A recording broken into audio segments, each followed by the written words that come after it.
Forced labor regulations. When we talk about labor issues under the USMCA, the conversation almost always focuses on the rapid response mechanism. And that's understandable. It has been one of the most visible tools in the recent years. But today, I want to talk about a different topic that has been becoming more relevant for companies that are doing business in North America. For the USA, Canada, and Mexico, forced labor is now a super relevant topic, not only for labor, but also in general for trade. Here in Mexico, there is a new protocol that now allows the authority not only to identify, but also to restrict the import of goods that may have been produced with forced labor. For the USA government, forced labor is also critical. The USA Customs and Border Protection,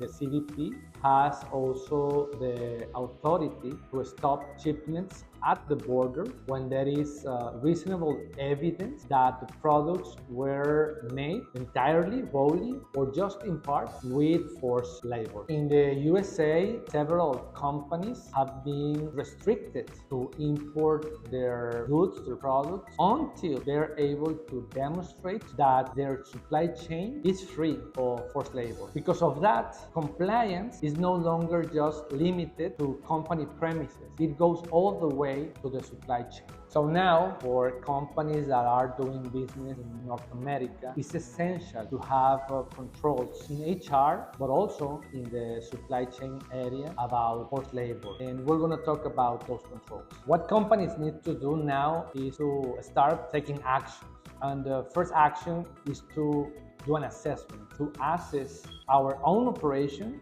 and, of course, our suppliers. In HR, for example, we need to have procedures, review and evaluate the procedures about recruitment, about work conditions, not only ours, but also our suppliers. By doing that, we start to have controls, basic controls that focuses on avoiding any type of forced labor in our operations.